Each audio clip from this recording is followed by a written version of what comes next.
Hindi bababa sa 5 Chinese vessels at 2 aircraft ang namataan na pumapalibot sa Bao de Masinloc o mas kilala sa tawag na Scarborough o Panatag Shoal sa West Philippine Sea noong Biyernes, November 21, ayon ito sa naging ulat ng Philippine Coast Guard.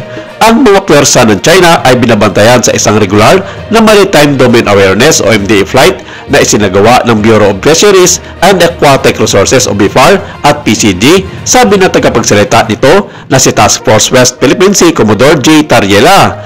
Ayon sa mga inisyal na ulat sa field, hindi bababa sa 3 sasakyang pandagat ng China Coast Guard na may bow number na CCG-3303, CCG-3502 at CCG-3305 ang naobserbahang nagbabaniobra ng kasing lapit ng 1 nautical mile mula sa shoal.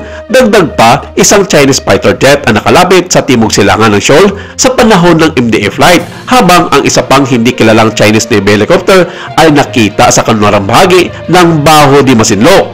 Sa panahon ng paglipad, ang BFAR aircraft ay nakatanggap ng 40 mga radio challenges, 34 mula sa isang People's Liberation Army Navy vessel at 6 mula sa isang Chinese military aircraft na nagtangkang itaboy ang BFAR aircraft panlayo sa shoal. Sinabi ni Tariela na ang piloto ng BFAR ay tumugon sa bawat hamon.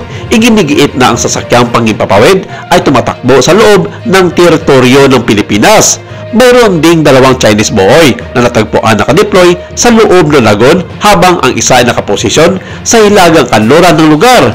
Umabot mula sa Malacanang ang insidenteng ito sa pamamagitan ng Philippine Coast Guard, kung saan sinabi ni Attorney Claire Castro, ang tagapagsalita ng palasyo, na People's Liberation Army PLA Navy warship 553 and 165 were also seen maneuvering south of the shoal. Despite facing repeated harassment, the BFAR aircraft completed its mission and returned safely without incident.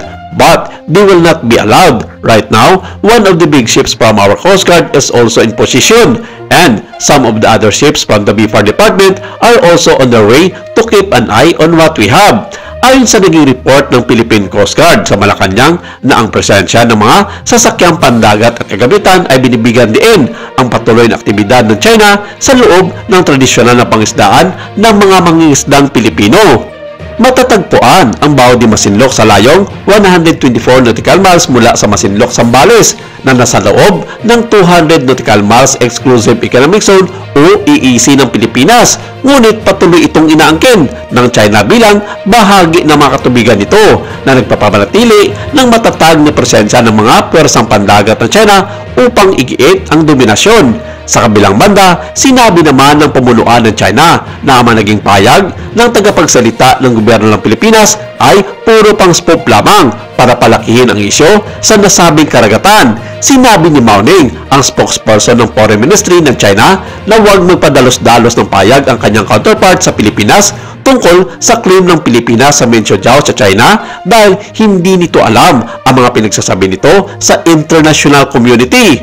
Mas maigi na raw na tumalima ang Pilipinas sa Code of Conduct kung seryoso itong pag-usapan ng dalawang bansa ang tungkol sa hindi pagkakaunawa nito sa nasabing mga karagatan. Noong 2016, pinawalang bisa ng arbitral ruling ang inspectionist claim ng China sa South China Sea kabilang ang mga bahagi ng West Philippine Sea. Pagkatapos ng kasong isilampa ng gobyerno ng Pilipinas, ngunit binaliwala ng Beijing ang desisyon at patuloy nitong ginikipit at tinutulak ang mga barko ng Pilipinas palabas ng kanilang Peking 9 line.